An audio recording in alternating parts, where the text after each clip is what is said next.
Hi there, welcome to the Performance Cafe. It's dreary weather outside, so it's lovely to be inside and to be able to have some coffee with you and just take a moment to reflect on the week that was or the week that will be. And I'm quite excited because on Friday we kick off with Coffee Companions again. And this week I've got a very good friend coming to join us. You guys probably know her. Her name is Renata Jute. Renata and I have collaborated on quite a couple of things over the past years. And Renata, although having a psychology and a coaching bent and a degree in psychology, she's actually into tax and trusts and numbers and that kind of thing.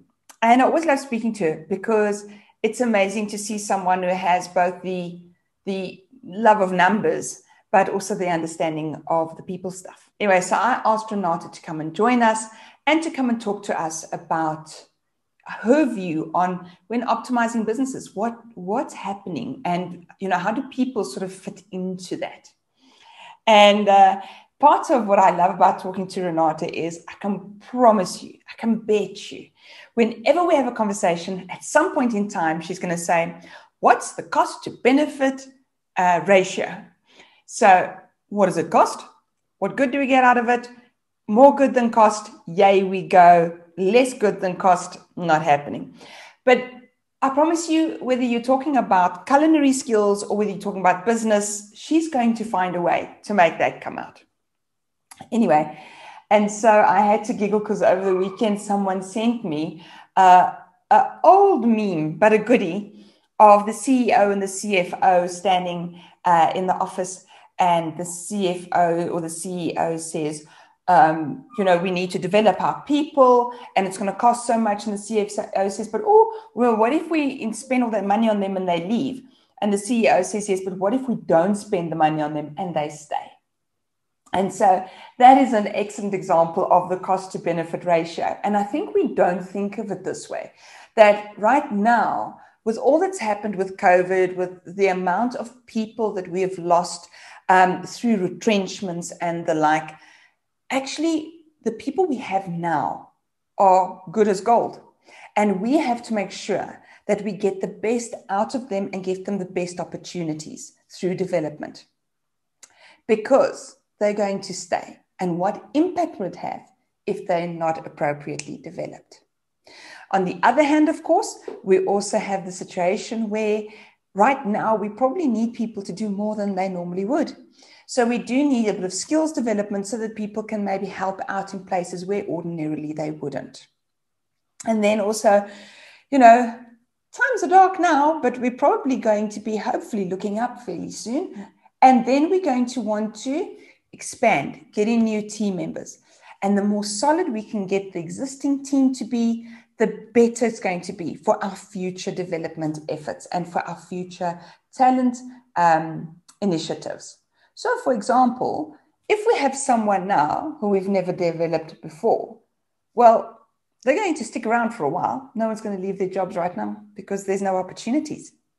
If we develop them, not only do we set them up for success where they are, we can develop them into something new. So we can maybe see, do they have different strengths? Do we have a variety of skills that we haven't noticed in the past and that we can close the gap with them?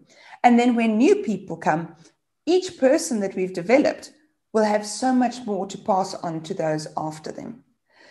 So right now, I know it is tough financially. It is very difficult for everyone. But I want to ask you, and it's a selfish ask because I do people development. So it's my business that I'm asking you to support. But please don't stop developing your people now. I know that it's financially things are going tough. But this is where investing in your people might actually help you reach greater rewards later. Well, on that note, considering I've just punted myself all over the show, if you would like any coaching, strengths coaching, team dynamics workshops, leadership development, any of that, you just hit me up at Performance Cafe and ask me to give you a call. Or otherwise, you can go and visit our website at performforward.com.